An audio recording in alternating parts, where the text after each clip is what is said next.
ओम शांति, सत श्री अकाल। मैं अमरजीत कौर दुआ फिर आप जी के सामने इस एक ओंकार, एक परमपिता, एक परमात्मा की सीरीज़ विच जपजी साहिब के अपार रल के सांझ कर रहे हैं। तो पिछली पौड़ी विच असी 27th पौड़ी तक कर चुके हैं। तो पिछली वारी जदों आपां मिल रहे सां ते असी सिर्फ उसकी गहराई विच अच्छी तरह जिहड़ा असी बाणियां पढ़ के असी उसनूं गहराई विच समझण की कोशिश कर रहे हैं, एक्सपीरियंशियल तौर ते, ना कि सिर्फ ज्ञान प्राप्त करन वास्ते। अपनी जिंदगी विच उसनूं अंदर करना है, समझना है कि साडी मकसद की है। की गल है, ये गल है कि असी अपने आप नूं साइक करना पैगा। स्कूल्स विच सानूं नहीं सिखाया गया कि मैं आत्मा हाँ। ते असी बाहरली तौर ते जिंदगी वास्ते बाहरली सरीरक तौर ते असी तरक्की करने हैं, क्योंकि स्कूल विच प्रोफैशन बनना है। पहला हाई स्कूल विच ते सिर्फ भाषा पढ़ना है, ये दुनिया जनरल नॉलेज प्राप्त करनी, दुनिया नूं समझने, अपने आप के सिचुएशनस नूं समझना, ये विच ही लग जाता है। फिर बैचलर मास्टर विच असी प्रोफैशनल तौर ते असी चलने हाँ कि साडा प्रोफैशन की होएगा, यो कुछ सिखाया जा रहा है। पर आत्मक रूहानी तौर वो सानू किसी ने सिखाया ना। फर्ज करो कोई हाई स्कूल पढ़ रहा है या मास्टर डिग्री या बैचलर डिग्री ले रहा है, तो अचानक उसकी श्वास निकल जाए, मतलब कि उसकी आत्मा निकल जाए, तो शरीर उत्थे पै जाए, फिर की फायदा। लाश बन जाने, मौत जदों आउंदी तो शरीर लाश बन जाता है, उसका फिर की फायदा। आपां अपनी रूहानियत जिंदगी नूं कदी भुलना नहीं, क्योंकि ये जिहड़ी श्वास सानू मिली है, ये किसी मकसद वास्ते है। असी बाहरली गल्लां दे विच फस जाने आ, तो जदों उत्थे असी फस जाने आ, फिर आपां अपनी रूहानियत सफ़र जिहड़ा है वो भुल जाने आ। सानू अपनी रूहानियत की याद करनी पैगी, क्योंकि ये गल गुरुआं दे नाल, बाणी दे नाल सानू आइडिया हो जाती है कि इन्नी अहमियत है। ये शरीर दे नाल हर एक स्कूल की पढ़ाई, हर एक प्रोफैशन की सक्सैस, हर एक रिश्ते छुट जानी है इस शरीर दे नाल। आत्मा शरीर तो निकल जाए तो सारा कुछ इत्थे ही रह जाना है, कुछ नाल नहीं जाना है। नाल ओही हो जाना है जरा साड़ी आत्मक अवस्था है, जरा साड़ी आत्मक खोज है, साड़ी रूहानियत खोज है, ओही नाल जाना है। तो क्यों ना उसके उत्ते गौर करिए। तो आओ मिल के आपां टुरिए। अज 28 पौड़ी, 28वीं पौड़ी ते असी पहुँच चुके हैं। मुंदा संतोख सरमपत झोली, ध्यान की करे विपूत, खिंथा काल कुआरी काया, जुगत डंडा प्रतीत। O yogi, great meditator, make contentment your earrings, spiritual effort your begging bowl, and the cloth bag for your belongings. Make meditation and concentration on God the ash you smear yourself with. Let fear of death be the patched clothing you cover yourself with. Make the purity of your body free from vices the aim of your routine practice, and make faith, trust in God your staff to remind you to beat the false walls, illusions inside you, those vices that avarice. जरा योगियां दा तप करन दे तरीके ने ਉਹ ਗੁਰੂ ਜੀ ਉਹਨਾਂ ਵਾਸਤੇ ਵੀ ਤੇ ਸਾਡੇ ਵਾਸਤੇ ਵੀ ਸਮਝਾ ਰਹੇ ਨੇ ਕਿ जोगिया वर्गा असी बनने आ, कांटे पा के कटोरी फड़ने आ। नज़ारा उन्होंने दिखाया कि बैगिंग बोल है, सोटी फड़ी एक हत्थ विच ते चोला फटिया होया पाया है, ते कांटे पाए ने, ते आपां टुर रहे हाँ। ते ਇਹ ਅਸੀਂ ਮੰਗਤੇ ਵਰਗਾ, मतलब कि अपने आप ਨੂੰ ਜਿਵੇਂ ਰੱਬ ਵੱਲ ਸਮਝਿਆ ਅਸੀਂ ਜਾ ਰਹੇ ਹਾਂ, ਦੁਨੀਆਵੀ ਚੀਜ਼ਾਂ ਛੱਡ ਰਹੇ ਹਾਂ, ਪਰ ਐਕਚੁਅਲੀ ਇਹ ਬਾਹਰਲੀ ਛੱਡਣ ਹੈ, ਅੰਦਰੂਨੀ ਛੱਡਣ ਨਹੀਂ ਹੈਗਾ। तो ਇੱਥੇ ਗੁਰੂ ਜੀ ਇੱਕ ਚੀਜ਼ ਸਮਝਾ ਰਹੇ ਨੇ ਕਿ ਮੁੰਦਾ ਸੰਤੋਖ ਸ਼ਰਮ, ਮੁੰਦਾ ਸੰਤੋਖ ਮਤਲਬ ਇੱਕ ਕੰਨ ਵਿੱਚ ਜਿਹੜੇ ਅਸੀਂ ਕਾਂਟੇ ਪਾਉਂਦੇ ਹਾਂ, ਸਾਧੂ ਜਿਹੜੇ ਕਈ ਵਾਰੀ ਪਾਉਂਦੇ ਨੇ, ਉਹ ਸਾਡੇ ਅੰਦਰ ਸੰਤੁਸ਼ਟਤਾ ਹੋਣਾ ਚਾਹੀਦਾ। ਕਾਂਟੇ ਦੀ ਲੋੜ ਨਹੀਂ ਹੈਗਾ, ਸੰਤੁਸ਼ਟਤਾ ਉਹ ਆਪਣੇ ਮਨ ਦੇ ਵਿੱਚ ਪਾ ਲਓ। ਸਰਮ ਪਤ ਚੋਲੀ, ਇਹ ਸਰਮ ਜਿਹੜੀ ਹੈ ਮਤਲਬ ਆਪਣੀ ਆਤਮਿਕ ਰੂਹਾਨੀਅਤ ਸਫ਼ਰ ਵਾਸਤੇ ਜਿਹੜੀ ਐਫਰਟ ਹੈ, ਜਿਹੜਾ ਆਪਾਂ ਕੋਸ਼ਿਸ਼ ਕਰਨਾ ਹੈ ਆਪਣੇ ਇਹ ਧਾਰਮਿਕ ਰੂਹਾਨੀ ਸਫ਼ਰ 'ਤੇ ਸਫਲ ਹੋਣਾ, ਇਹ ਸਾਡੀ ਜਿਹੜੀ ਬੋਲ ਹੈ ਨਾ, ਇਹ ਹੋਣੀ ਚਾਹੀਦੀ। ਅਸੀਂ ਇਸ ਦੀ ਭਿੱਖ ਮੰਗਣੀ ਚਾਹੀਦੀ ਕਿ ਅਕਾਲ ਪੁਰਖ ਤੋਂ ਕਿ ਮੈਨੂੰ ਨਾ ਕਿ ਉਹ ਜਿਹੜੀ ਬੈਗਿੰਗ ਬੋਲ ਫੜਨੇ, ਉਹ ਸਾਨੂੰ ਯਾਦ ਦਿਲਾਏ ਕਿ ਅਸੀਂ ਸ਼ਰਮ ਕਰਨੀ ਹੈ ਉਸ ਅਕਾਲ ਪੁਰਖ ਨੂੰ ਪਾਉਣ ਦੀ। ਇਹ ਜਿਹੜੀ ਸਰਮ ਪਤ ਚੋਲੀ, ਧਿਆਨ ਕੀ ਕਰੇ ਵਿਭੂਤ, ਅਤੇ ਧਿਆਨ ਜਿਹੜਾ ਅਸੀਂ ਸਾਧੂ ਪਤਾ ਕੀ ਕਰਦੇ ਸਨ, ਉਹ ਆਪਣੇ ਸਰੀਰ ਨੂੰ ਧੂੜ ਮਿੱਟੀ ਦੇ ਨਾਲ, ਐਸ਼ਿਜ਼ ਦੇ ਨਾਲ ਕਾਲਾ ਕਰਦੇ ਸਨ, ਮਤਲਬ ਲਗਾਉਂਦੇ ਸਨ। ਜਿਵੇਂ ਕਿ ਕੋਈ ਵਜ੍ਹਾ ਹੋਣਾ ਕਿ ਉਹ ਸਮਝਦੇ ਨੇ ਕਿ ਆਪਣੇ ਆਪ ਨੂੰ ਤਪ ਕਰਨਾ ਹੈ ਸਮਾਧੀ ਵਾਸਤੇ, ਕਿ ਇੰਨਾ ਸੁੰਦਰ ਨਾ ਲੱਗੇ, ਉਹਦੇ ਸੁੰਦਰਤਾ ਤੋਂ ਆਪੋਜ਼ਿਟ ਜਾਈਏ ਸ਼ਾਇਦ। ਅਤੇ ਗੁਰੂ ਜੀ ਕਹਿੰਦੇ ਉਹ ਲਗਾਉਣ ਦੇ ਨਾਲ, ਸਰੀਰ ਦੇ ਉੱਤੇ ਲਗਾਉਣ ਦੇ ਨਾਲ ਉਹ ਨਹੀਂ, ਉਹ ਤੁਸੀਂ ਲਗਾਉਣ ਦੀ ਵਜ੍ਹਾ ਹੈ ਆਪਣੇ ਮਨ ਨੂੰ ਅਕਾਲ ਪੁਰਖ ਦੇ ਨਾਲ ਜੋੜੋ, ਆਪਣੀ ਧਿਆਨ ਮੇਰੇ 'ਤੇ ਲਗਾਓ, ਉਹ ਖਿੰਥਾ ਦੇ ਥਾਂ 'ਤੇ ਉਹ ਕਰ, ਮਤਲਬ ਕਿ ਇੱਥੇ ਕਾਂਟੇ ਦੇ ਥਾਂ 'ਤੇ ਸੰਤੁਸ਼ਟ ਹੋਈਏ। ਅਤੇ ਝੋਲੀ ਮਤਲਬ ਇਹ ਜਿਹੜਾ ਬੈਗਿੰਗ ਬੋਲ ਹੈ ਅਤੇ ਕਲੋਥ ਬੈਗ ਹੈ, ਜਿਹੜਾ ਅਸੀਂ ਆਪਣਾ ਸਮਾਨ, ਸਾਧੂ ਆਪਣਾ ਸਮਾਨ ਪਾਉਂਦੇ ਨੇ, ਥੈਲਾ ਜਿਹੜਾ ਹੈ ਅਤੇ ਕਟੋਰੀ ਜਿਹੜਾ, ਇਹ ਆਪਣੀ ਸਪਿਰਿਚੁਅਲ ਐਫਰਟ ਕਰੋ, ਮਤਲਬ ਅੰਦਰ ਮਨ ਦੀ ਐਫਰਟ ਹੈ, ਮਤਲਬ ਕੰਪੇਅਰ ਕਰਦੇ ਨੇ ਅਤੇ ਕੰਪੇਅਰ ਕਰ ਰਹੇ ਨੇ। ਅਤੇ ਅਜੇ ਐਸ਼ਿਜ਼ ਅਸੀਂ ਲਗਾਉਣੇ ਆਪਣੇ ਸਰੀਰ ਦੇ ਉੱਤੇ, ਉਹ ਐਕਚੁਅਲੀ ਮਨ ਦੀ ਕੌਨਸਨਟ੍ਰੇਸ਼ਨ ਅਤੇ ਮੈਡੀਟੇਸ਼ਨ ਰੱਬ ਦੇ ਉੱਤੇ, ਉਹ ਚੰਗਾ ਹੈ। ਫਿਰ ਅੱਗੋਂ ਦੱਸਦੇ ਨੇ ਖਿੰਥਾ ਕਾਲ ਕੁਆਰੀ ਕਾਇਆ, ਮਤਲਬ ਕਿ ਇਹ ਜਿਹੜਾ ਅਸੀਂ ਆਪਣਾ ਝੋਲੀ ਸਰੀਰ ਦੇ ਉੱਤੇ ਕੋਟ ਪਾਇਆ, ਜਿਵੇਂ ਕਿ ਫਟਿਆ ਹੋਇਆ ਹੈ, ਉਹ ਪਾਉਂਦੇ ਨੇ ਕੱਪੜਾ ਜਾਂ ਕੁਛ ਆਪਣੇ ਸਰੀਰ ਨੂੰ ਢੱਕਣ ਵਾਸਤੇ। ਗੁਰੂ ਜੀ ਕਹਿੰਦੇ ਨੇ ਇਹਦੀ ਲੋੜ ਨਹੀਂ, ਇਹਦੀ ਮਤਲਬ ਇਹਦੀ ਥਾਂ 'ਤੇ ਖੌਫ ਡਰ ਹੋਏ ਕਿ ਸਾਡੀ ਮਤਲਬ ਕਿ ਅਸੀਂ ਸਰੀਰ ਨੂੰ ਛੱਡ ਕੇ ਜਾ ਰਹੇ ਹਾਂ, ਮਤਲਬ ਮੌਤ ਦੀ ਖੌਫ ਹੋਏ, ਉਹ ਚੰਗਾ ਹੈ। ਮੌਤ ਦਾ ਡਰ ਗੁਰੂ ਜੀ ਕਿਉਂ ਸਾਨੂੰ ਕਹਿ ਰਹੇ ਨੇ ਕਿ ਸਾਡੇ ਵਿੱਚ ਉਹ ਮੌਤ ਦੀ ਡਰ ਹੋਣੀ ਚਾਹੀਦੀ, ਕਿਉਂਕਿ ਕਾਲ ਕੁਆਰੀ ਮਤਲਬ ਉਹ ਕਾਲ ਦੀ ਵਕਤ ਦੀ ਕਿ ਕਿੰਨਾ ਥੋੜ੍ਹਾ ਵਕਤ ਹੈ, ਇਹ ਸਰੀਰ ਨੂੰ ਅਸੀਂ ਛੱਡ ਕੇ ਜਾ ਰਹੇ। ਅਤੇ ਇਹ ਸਰੀਰ ਨੂੰ ਜਦੋਂ ਅਸੀਂ ਛੱਡ ਕੇ ਜਾਣਾ ਹੈ, ਅਤੇ ਇਹ ਸਰੀਰ ਦੇ ਉੱਤੇ ਭਾਵੇਂ ਤੁਸੀਂ ਚੋਲਾ ਪਾਓ, ਤੁਸੀਂ ਕਾਂਟੇ ਪਾਓ, ਜੋ ਮਰਜ਼ੀ ਤੁਸੀਂ ਇਸ ਸਰੀਰ ਦੇ ਨਾਲ ਕਰ ਰਹੇ ਹੋ, ਅਤੇ ਇਹ ਸਰੀਰ ਨੂੰ ਤੁਸੀਂ ਛੱਡ ਕੇ ਜਾਣਾ, ਉਹ ਜਿਹੜੀ ਡੈਥ ਹੈ, ਉਹ ਫਿਰ ਤੁਹਾਡੀ ਰੂਹਾਨੀਅਤ ਸਫ਼ਰ ਅਧੂਰਾ ਰਹਿ ਜਾਏਗਾ।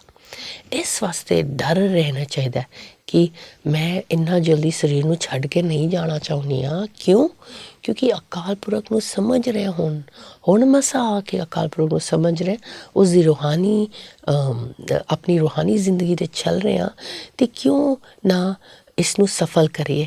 ਕਿਉਂਕਿ ਜੇ ਹੁਣ ਅਸੀਂ ਛੱਡ ਕੇ ਚਲੇ ਗਏ, ਫਿਰ ਦੁਬਾਰਾ ਸਿਰਿਓਂ ਨਵੇਂ ਆਉਣਾ ਪਏਗਾ, ਨਵੇਂ ਸਿਰਿਓਂ ਊੜਾ ਐੜਾ ਜਾਂ ABC ਸਿੱਖਣਾ ਪਏਗਾ, ਫਿਰ ਦੁਨਿਆਵੀ ਗੱਲਾਂ ਸਿੱਖ ਕੇ ਕੰਮ ਵਿੱਚ ਪਾ ਕੇ ਕਿਧਰੇ ਜਾ ਕੇ ਫਿਰ ਰੂਹਾਨੀਅਤ ਜਾਗ ਹੁੰਦੀ ਹੈ, ਵੈਰਾਗ ਹੁੰਦੀ ਹੈ ਕਿ ਉਹ ਮੈਨੂੰ ਕੁਝ ਪੜ੍ਹਨਾ ਹੈ, ਮੈਂ ਕੁਝ ਬਣਨਾ ਹੈ, ਉਹ ਫਿਰ ਕਿਧਰੇ ਜਾ ਕੇ ਅਕਾਲ ਪੁਰਖ ਦੇ ਨਾਲ ਸਾਡਾ ਖੋਜ ਸ਼ੁਰੂ ਹੁੰਦਾ। ਕਿੰਨੇ ਸਾਲ ਵੇਸਟ ਹੁੰਦੀ ਹੈ।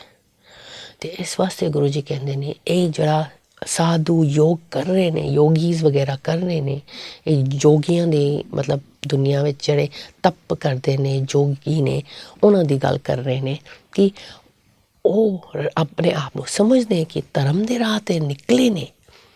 ਸਾਡੇ ਵਰਗਾ ਘਰ ਵਿੱਚ ਬੈਠਿਆਂ ਦੀ ਗੱਲ ਨਹੀਂ ਹੋ ਰਹੀ, ਪਰ ਅਸੀਂ ਵੀ ਆਪਣੇ ਆਪ ਨੂੰ ਖੋਜ ਕਰਨਾ। ਜਿਵੇਂ ਯੋਗੀਆਂ ਆਪਣੇ ਜੋ ਗੁਰੂ ਜੀ ਉਹਨਾਂ ਨੂੰ ਦੱਸ ਰਹੇ ਨੇ, ਕਿਉਂਕਿ ਉਹ ਸਮਝਦੇ ਉਹ ਰੱਬ ਦੇ ਰਾਹ 'ਤੇ ਨਿਕਲੇ। ਪਰ ਗੁਰੂ ਜੀ ਕਹਿੰਦੇ ਤੂੰ ਕਿਵੇਂ ਨਿਕਲਿਆ ਰੱਬ ਦੇ ਰਾਹ 'ਤੇ? ਇਹ ਕਾਂਟੇ ਪਾਏ ਨੇ, ਇਹ ਸੋਟੀ ਫੜੀ ਹੈ, ਇਹ ਕਟੋਰੀ ਫੜੀ ਹੈ, ਇਹ ਥੈਲਾ ਰੱਖਿਆ, ਇਹ ਸਾਰਾ ਕੁਛ ਕੋਈ ਫਾਇਦਾ ਨਹੀਂ। ਇਹਨਾਂ ਦੀ ਇਹ ਬਾਹਰਲੀਆਂ ਚੀਜ਼ਾਂ ਨੇ ਅਤੇ ਗੁਰੂ ਗੱਲ ਕਰਦੇ ਨੇ ਅੰਦਰੂਨੀ ਚੀਜ਼ਾਂ। ਗੁਰਬਾਣੀ ਵਿੱਚ ਸਿਰਫ ਅੰਦਰੂਨੀ ਗੱਲਾਂ ਹੁੰਦੀਆਂ ਨੇ, ਬਾਹਰ ਦੀ ਗੱਲ ਤਾਂ ਹੁੰਦੀ ਹੀ ਨਹੀਂ। ਹਮੇਸ਼ਾ ਗੁਰੂ ਸਾਡੀਆਂ ਬਾਹਰਲੀਆਂ ਚੀਜ਼ਾਂ ਨੂੰ ਅੰਦਰ ਦੀ ਗੁਣ ਨਾਲ ਕੰਪੇਅਰ ਕਰਨਗੇ ਕਿ ਅੰਦਰ ਨੂੰ ਵੇਖਣਾ ਚਾਹੀਦਾ ਹੈ, ਕਿਉਂਕਿ ਅੰਦਰ ਤੀਰਥ ਮਲਣਾ, ਅੰਦਰ ਦੀ ਤੀਰਥ ਦੀ ਗੱਲ ਹੁੰਦੀ ਹੈ। ਸਫਾਈ ਅੰਦਰ ਦੀ ਕਰਨੀ ਹੈ, ਬਾਹਰ ਦੀ ਨਹੀਂ। ਅਤੇ ਜੋਗੀਆਂ ਨੂੰ ਗੁਰੂ ਸਮਝਾ ਰਹੇ ਨੇ ਅਤੇ ਆਪਾਂ ਵੀ ਭਾਵੇਂ ਅਸੀਂ ਜੋਗੀ ਵਰਗਾ ਨਹੀਂ ਜਾ ਰਹੇ, ਆਪਾਂ ਵੀ ਤਾਂ ਕਾਂਟੇ ਕਦੀ ਪਾਉਂਦੇ ਹਾਂ ਅਤੇ ਆਪਾਂ ਵੀ ਤਾਂ ਆਪਣੇ ਚੋਲੇ ਦੇ ਉੱਤੇ ਧਿਆਨ ਦਿੰਦੇ ਹਾਂ। ਅਤੇ ਸਾਡਾ ਵੀ ਗੁਰੂ ਜੀ ਕਹਿ ਰਹੇ ਨੇ ਫਿਰ ਤੂੰ ਕਾਂਟੇ ਦੇ ਬਜਾਏ ਸੰਤੁਸ਼ਟ ਰਹਿ। ਮਤਲਬ ਉਹਨਾਂ ਨੇ ਕਾਂਟੇ ਨੂੰ ਕੰਪੇਅਰ ਕੀਤਾ ਸੰਤੁਸ਼ਟਾ ਦੇ ਨਾਲ। ਅਤੇ ਇਹ ਜਿਹੜੇ ਬੈਗਿੰਗ ਬੋਲ ਹੈ ਅਤੇ ਕੱਪੜੇ ਹੈ, ਬੈਗ ਅਸੀਂ ਪੈਕ ਕਰਨੇ ਆਪਣੇ ਸਮਾਨ ਵਿੱਚ ਪਾਉਂਦੇ, ਉਹ ਸਪਿਰਿਚੁਅਲ ਐਫਰਟ, ਜਿਵੇਂ ਅਸੀਂ ਐਫਰਟ ਕਰਨੇ ਆ ਟਰੈਵਲਿੰਗ ਵਿੱਚ, ਬੈਗ ਸੂਟਕੇਸ ਵਿੱਚ ਸਮਾਨ ਪਾ ਕੇ ਆਪਾਂ ਇੱਥੇ ਉੱਥੇ ਜਾਂਦੇ ਹਾਂ, ਉਹਦੀ ਥਾਂ 'ਤੇ ਗੁਰੂ ਜੀ ਕਹਿੰਦੇ ਨੇ ਇੱਥੇ ਉੱਥੇ ਘੁੰਮਣ ਨਾਲੋਂ ਸਪਿਰਿਚੁਅਲ ਐਫਰਟ ਵੀ ਨਾਲ ਕਰੋ। ਮਤਲਬ ਬੇਸ਼ੱਕ ਦੁਨੀਆ ਨੂੰ ਦੇਖੋ, ਲੇਕਿਨ ਸਪਿਰਿਚੁਅਲ ਐਫਰਟ ਮੇਨ ਹੈਗਾ। ਮਤਲਬ ਕਿ ਧਾਰਮਿਕ ਧਿਆਨ ਜਿਹੜੀ ਹੈ, ਉਸ ਅਕਾਲ ਪੁਰਖ ਦੇ ਧਿਆਨ ਸਰਮ, ਉਹ ਅਸੀਂ ਕਿਉਂ ਨਾ ਕਰੀਏ, ਮਤਲਬ ਐਫਰਟ ਕਰੀਏ ਧਿਆਨ ਦੇ ਵਿੱਚ। ਅਤੇ ਇਹ ਜਿਹੜਾ ਅਸੀਂ ਆਪਣੇ ਆਪ ਨੂੰ ਚਲੋ ਆਪਾਂ ਤਾਂ ਆਪਣੇ ਆਪ ਨੂੰ ਧੋਂਦੇ ਹਾਂ, ਸਫਾਈ ਰੱਖਦੇ ਹਾਂ, ਅਸੀਂ ਮੈਲ ਐਸ਼ਿਜ਼ ਵਗੈਰਾ ਆਪਣੇ ਸਰੀਰ 'ਤੇ ਨਹੀਂ ਪਾਉਂਦੇ। ਪਰ ਜੇ ਸੋਚਿਆ ਜਾਏ ਅੱਜ ਕੱਲ੍ਹ ਅਸੀਂ ਮੇਕਅਪ ਕਰਨੇ ਆ, ਇਹ ਮੂੰਹ 'ਤੇ ਅਸੀਂ ਉਹ ਲਾਉਂਦੇ, ਇਹ ਲਾਉਂਦੇ। ਗੁਰੂ ਜੀ ਕਹਿੰਦੇ ਨੇ ਇਹ ਸਾਰਾ ਕੁਝ ਲਾਉਣ ਦੇ ਬਜਾਏ, ਆਪਣੇ ਆਪ ਨੂੰ ਸੋਹਣਾ ਜਾਂ ਗੰਦਾ ਕਰਨ ਤੋਂ ਬਜਾਏ, ਜੋਗੀ ਆਪਣੇ ਆਪ ਨੂੰ ਗੰਦਾ ਕਰਦੇ, ਅਸੀਂ ਆਪਣੇ ਆਪ ਨੂੰ ਜ਼ਿਆਦਾ ਸੋਹਣਾ ਕਰਨਾ। ਇਸ ਤੋਂ ਬਜਾਏ ਅਸੀਂ ਕਿਉਂ ਨਾ ਆਪਣਾ ਧਿਆਨ ਇਸ ਸਰੀਰ ਦੇ ਉੱਤੇ ਦੇਣ ਤੋਂ ਬਜਾਏ ਉਸ ਅਕਾਲ ਪੁਰਖ ਨੂੰ ਦਈਏ, ਉਸ ਦੇ ਉੱਤੇ ਅਸੀਂ ਕਿਉਂ ਨਾ ਧਿਆਨ ਕਰੀਏ। ਮੈਡੀਟੇਸ਼ਨ, ਕੌਨਸਨਟ੍ਰੇਸ਼ਨ ਔਨ ਗੋਡ, ਮਤਲਬ ਉਹ ਜ਼ਿਆਦਾ ਜ਼ਰੂਰੀ ਹੈ। ਇਹ ਬਾਹਰਲੀ ਸਰੀਰ ਦੇ ਉੱਤੇ ਧਿਆਨ ਦੇਣ ਦੇ ਬਜਾਏ ਉਸ ਅਕਾਲ ਪੁਰਖ ਦੇ ਉੱਤੇ ਧਿਆਨ ਦੇਣਾ, ਇਹ ਜ਼ਿਆਦਾ ਜ਼ਰੂਰੀ ਹੈ। ਅਤੇ ਫਿਰ ਖਿੰਦਾ ਕਾਲ ਕੁਹਾਰੀ ਕਾਇਆ, ਮਤਲਬ ਜੁਗਤ ਡੰਡਾ ਪ੍ਰਤੀਤ, ਮਤਲਬ ਕਿ ਇਹ ਜਿਹੜੇ ਅਸੀਂ ਆਪਣੇ ਚੋਲੀ ਦਾ ਜਿਹੜਾ ਗੱਲ ਹੋ ਰਿਹਾ ਕਿ ਉਹ ਰੱਬ ਨੂੰ, ਇਹ ਚੋਲੀ ਨੂੰ ਅਸੀਂ ਜੋਗੀਆਂ ਵਾਸਤੇ ਅਤੇ ਗੁਰੂ ਜੀ ਨੇ ਉਹ ਚੋਲੀ, ਮਤਲਬ ਉਹ ਜਿਹੜਾ ਕੱਪੜਾ ਪਾਉਂਦੇ ਨੇ ਫਟਿਆ ਹੋਇਆ, ਉਸ ਦੀ ਗੱਲ ਕੀਤੀ ਹੈ ਕਿ ਇਹ ਕੋਟ ਜਿਹੜੀ ਨਾ, ਇਹ ਡਰ ਹੋਣਾ ਚਾਹੀਦਾ ਹੈ ਕਿ ਇਹ ਸਰੀਰ ਨੂੰ, ਇਸ ਕੋਟ ਨੂੰ ਛੱਡ ਕੇ ਜਾਣਾ ਹੀ ਹੈ। ਇਸ ਵਾਸਤੇ ਉਸ ਕੋਟ 'ਤੇ ਧਿਆਨ ਨਾ ਕਰਿਓ, ਆਪਣਾ ਰੂਹਾਨੀ ਸਫਲਤਾ ਦੀ ਧਿਆਨ ਕਰੋ, ਕਿਉਂਕਿ ਤੁਸੀਂ ਸਰੀਰ ਨੂੰ ਛੱਡ ਕੇ ਜਾਓਗੇ ਫਿਰ ਕੀ ਫਾਇਦਾ ਜੇ ਸਾਰਾ ਕੁਝ ਇੱਥੇ ਹੀ ਰਹਿ ਜਾਣਾ। ਇਸ ਵਾਸਤੇ ਇਹ ਇੱਥੇ ਜਿਹੜੀ ਫਟਿਆ ਹੋਇਆ ਚੋਲੀ, ਆਪਾਂ ਆਪਣੀ ਜ਼ਿੰਦਗੀ ਵਿੱਚ ਵੀ ਦੇਖ ਸਕਦੇ ਹਾਂ ਕਿ ਅਸੀਂ ਸੋਹਣੇ ਸੋਹਣੇ ਕੱਪੜੇ ਦੇ ਵਿੱਚ ਕਿੰਨਾ ਅਸੀਂ ਧਿਆਨ ਦਿੰਦੇ ਹਾਂ। ਕਦੀ ਸੋਚਿਆ ਕਿ ਅਲਮਾਰੀਆਂ ਅਸੀਂ ਭਰ ਲਏ, ਮੈਂ ਵੀ, ਅਸੀਂ ਖਰੀਦਦੇ ਹਾਂ, ਸਾਨੂੰ ਚਾਹ ਹੁੰਦਾ, ਸੋਹਣੀ ਚੀਜ਼ ਨਜ਼ਰ ਆਉਂਦੀ, ਅਸੀਂ ਲੈ ਲੈਂਦੇ ਹਾਂ ਅਤੇ ਉਸ ਦੇ ਵਿੱਚ ਫਸ ਜਾਂਦੇ ਹਾਂ। ਅਤੇ ਜਦੋਂ ਅਸੀਂ ਸਰੀਰ ਨੂੰ ਛੱਡ ਕੇ ਜਾਂਦੇ ਹਾਂ ਫਿਰ ਉਹ ਸਾਰਾ ਕੁਝ ਇੱਥੇ ਹੀ ਰਹਿ ਜਾਣਾ, ਨਾਲ ਦੇ ਲਿਜਾਣਾ ਕੋਈ ਨਹੀਂ। ਅਤੇ ਉਹ ਚਲੋ ਤੁਸੀਂ ਕਰ ਰਹੇ ਹੋ, ਉਹ ਮਨਾ ਨਹੀਂ ਕਰਦੇ ਗੁਰੂ ਜੀ, ਲੇਕਿਨ ਗੁਰੂ ਕਹਿੰਦੇ ਨੇ ਮੌਤ ਦੀ ਖੌਫ ਕਰ, ਮੌਤ ਦਾ ਧਿਆਨ ਕਰੋ। ਜਿਵੇਂ ਸ਼ਲੋਕ ਮਹਿਲਾ 9 ਜਪਜੀ ਸਾਹਿਬ ਦੇ ਅੰਤ ਦੇ ਵਿੱਚ ਬਹੁਤ ਸਾਰੇ ਪੌੜੀਆਂ ਗੁਰੂ ਤੇਗ ਬਹਾਦਰ ਉਚਾਰਦੇ ਨੇ ਕਿ ਮੌਤ ਨੂੰ ਵੇਖ ਕੇ ਜ਼ਿੰਦਗੀ ਜਿਉਣਾ, ਨਹੀਂ ਤਾਂ ਕਿਉਂਕਿ ਸਾਨੂੰ ਪਤਾ ਨਹੀਂ ਮੌਤ ਕਿਹੜੀ ਘੜੀ ਆਉਂਦੀ। ਜਿਵੇਂ ਸਾਨੂੰ ਆਪਣੇ ਜਨਮ ਦਾ ਵਕਤ ਨਹੀਂ ਪਤਾ, ਸਾਨੂੰ ਆਪਣੀ ਮੌਤ ਦਾ ਵੀ ਵਕਤ ਨਹੀਂ ਪਤਾ। ਇਸ ਵਾਸਤੇ ਮੌਤ ਨੂੰ ਹਮੇਸ਼ਾ ਡਰ, ਕਿਉਂਕਿ ਇੰਨਾ ਅਸੀਂ ਪਾ ਲਿਆ, ਅਸੀਂ ਹੁਣ ਇਸ ਹੱਦ ਤੱਕ ਪਹੁੰਚ ਗਏ, ਉਹ ਡਰ ਨਹੀਂ ਕਿ ਮੈਨੂੰ ਮੌਤ ਨਾ ਆਏ ਕਿਉਂਕਿ ਮੇਰੇ ਪਰਿਵਾਰ ਮੇਰੇ ਤੋਂ ਛੁੱਟ ਜਾਏ, ਉਹ ਗੱਲ ਨਹੀਂ। ਇਹ ਡਰ ਅਲੱਗ ਹੈ। ਇਹ ਡਰ ਹੈ ਕਿ ਮੈਂ ਇਨਕੰਪਲੀਟ ਜਰਨੀ ਨਾ ਕਰਾਂ, ਕਿ ਮੈਂ ਰੂਹਾਨੀ ਸਫ਼ਰ 'ਤੇ ਨਿਕਲ ਚੁੱਕੀ ਹਾਂ ਅਤੇ ਇਹ ਇਨਕੰਪਲੀਟ ਨਾ ਰਹੇ। ਇਸ ਨੂੰ ਆਪਣਾ ਮਕਸਦ ਤੱਕ ਪਹੁੰਚਾਉਣਾ ਹੈ। ਹੁਣ ਇੰਨਾ ਜ਼ਿੰਦਗੀ ਵਿੱਚ ਇੰਨਾ ਕੁਝ ਕਰਕੇ ਕੀਤਾ ਹੋਇਆ, ਇੰਨਾ ਜ਼ਿੰਦਗੀ ਲੰਘ ਗਈ ਹੈ, ਹੁਣ ਕਿਧਰੇ ਜਾ ਕੇ ਰੱਬ ਮਿਲ ਰਿਹਾ, ਰੱਬ ਦੇ ਨਾਲ ਰੱਬ ਦੇ ਵਚਨ ਸੁਣ ਰਹੇ ਹਾਂ, ਰੱਬ ਦੀ ਬਾਣੀ ਨੂੰ ਸਮਝ ਰਹੇ ਹਾਂ ਅਤੇ ਉਸ ਨੂੰ ਜੀ ਰਹੇ ਹਾਂ ਅਤੇ ਉਸ ਆਪਣੇ ਆਪ ਦੇ ਅੰਦਰ ਪਰਿਵਰਤਨ ਦੀ ਕੋਸ਼ਿਸ਼ ਹੋ ਰਹੀ ਹੈ। ਆਪਣੇ ਅੰਦਰ ਜਾਗ ਆ ਗਈ ਹੈ, ਅਵੇਅਰਨੈਸ ਆ ਗਈ ਹੈ, ਅਵੇਕਨਿੰਗ ਆ ਗਈ ਹੈ। ਅਤੇ ਇਸ ਵੇਲੇ ਜੇ ਮੈਂ ਸਰੀਰ ਛੱਡ ਕੇ ਚਲੀ ਜਾਵਾਂ ਅਤੇ ਮੇਰੇ 'ਤੇ ਇੰਨੀ ਐਫਰਟ ਜੋ ਕੀਤਾ ਉਹ ਫਿਰ ਸ਼ੁਰੂ ਨਵਾਂ ਬੱਚਾ ਬਣ ਕੇ ਆਵਾਂਗੇ, ਫਿਰ ਨਵੀਂ ਜ਼ਿੰਦਗੀ ਸ਼ੁਰੂ ਕਰਨੀ ਪੈਗੀ। ਕੱਖ ਨਹੀਂ ਪਤਾ, ਬੋਲਣ ਦੀ ਵੀ ਨਹੀਂ ਜਾਚ, ਬੱਚਾ ਬੋਲ ਨਾ ਸਕਦਾ ਹੈ, ਨਾ ਸਮਝ ਕੁਛ ਆਉਂਦਾ, ਕਿੰਨਾ ਚਿਰ ਲੱਗਦਾ ਕੁਛ ਬੋਲਣ 'ਤੇ, ਕੁਛ ਸਮਝਣ 'ਤੇ, ਵੱਡਾ ਹੋਣ 'ਤੇ, ਫਿਰ ਧਾਰਮਿਕ ਰਾਹ 'ਤੇ ਕਿੰਨੇ ਸਾਲ, ਕਿੰਨਾ ਟਾਈਮ ਆਤਮਾ ਦੀ ਵੇਸਟ ਹੁੰਦੀ ਹੈ। ਇਸ ਵਾਸਤੇ ਜਿੱਥੇ ਅਸੀਂ ਹਾਂ ਹੁਣ, ਆਪਾਂ ਸਾਰੇ ਆਪਣੇ ਆਪ ਨੂੰ 1 ਮਿੰਟ ਵਾਸਤੇ ਧਿਆਨ ਕਰਿਓ ਕਿ ਆਪਾਂ ਆਪਣੀ ਜ਼ਿੰਦਗੀ ਨੂੰ ਪਿਆਰ ਕਰਦੇ ਹਾਂ, ਅਕਾਲ ਪੁਰਖ ਨੂੰ ਮਨ ਵਿੱਚ ਯਾਦ ਰੱਖਦੇ, ਆਪਣੇ ਆਪ ਨੂੰ ਆਤਮਾ ਸਮਝਦੇ ਆ, ਜੋਤੀ ਬਿੰਦੂ ਆਤਮਾ ਸਮਝਦੇ ਆ, ਉਸ ਅਕਾਲ ਪੁਰਖ ਦੇ ਨਾਲ ਮਿਲ ਕੇ ਉਸ ਨੂੰ ਕਹਿਣਾ, ਆਪਣੇ ਆਪ ਨੂੰ ਕਹਿਣਾ ਕਿ ਮੈਨੂੰ ਆਪਣੀ ਜ਼ਿੰਦਗੀ ਹੁਣ ਬਹੁਤ ਪਿਆਰੀ ਲੱਗ ਰਹੀ ਹੈ, ਬਹੁਤ ਕੀਮਤੀ ਲੱਗ ਰਹੀ ਹੈ, ਕਿਉਂਕਿ ਹੁਣ ਮੈਂ ਉਸ ਨੂੰ ਪਾ ਰਹੀ ਹਾਂ ਅਤੇ ਉਸ ਨੂੰ ਪਾ ਲਿਆ ਅਤੇ ਹੁਣ ਉਸ ਦੀ ਕਹਿਣਾ ਮੰਨਣਾ ਹੈ। ਅਤੇ ਜ਼ਿੰਦਗੀ ਹੁਣ ਕਿੰਨੀ ਫਾਇਦਾਮੰਦ ਹੈ। ਇਹ ਸਰੀਰ ਵਿੱਚ ਮੈਂ ਆਤਮਾ ਟਿੱਕੀ ਹੋਈ ਹਾਂ, ਇਹ ਸਰੀਰ ਰੂਪੀ ਮੰਦਿਰ ਵਿੱਚ ਮੈਂ ਆਤਮਾ ਟਿੱਕੀ ਹੋਈ ਹਾਂ।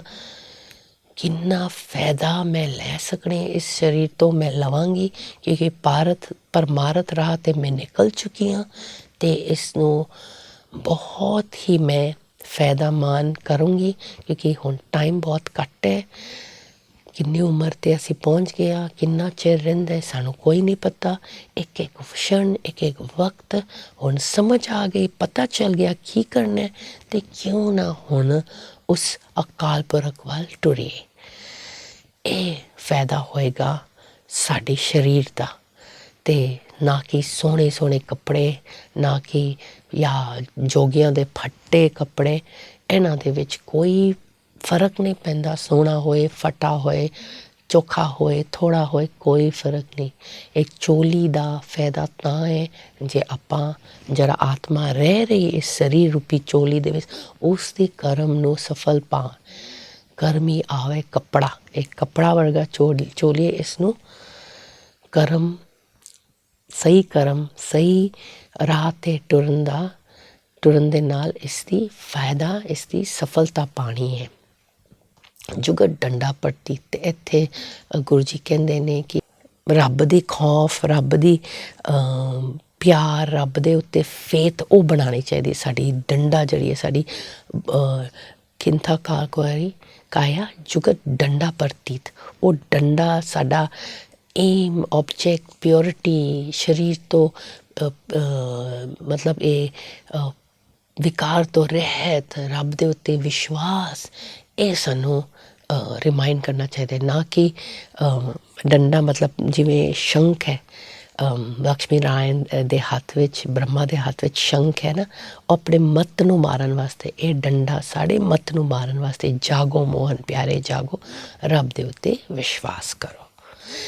ਘੜੀ ਵੇਂਦੇ ਹੋਇਆ ਅਸੀਂ ਫਿਰ ਮਿਲਾਂਗੇ, ਫਿਰ ਆਪਾਂ ਗਹਿਰਾਈ ਵਿੱਚ ਵਿਚਾਰ ਕਰਾਂਗੇ। ਸ਼ੁਕਰੀਆ ਆਪ ਜੀ ਦਾ, ਅਸੀਂ ਇੰਨਾ ਗਹਿਰੀ ਗਿਆਨ ਕਰ ਰਹੇ ਹਾਂ। ਫਿਰ ਮਿਲਾਂਗੇ। ਓਮ ਸ਼ਾਂਤੀ, ਸਤਿ ਸ੍ਰੀ ਅਕਾਲ।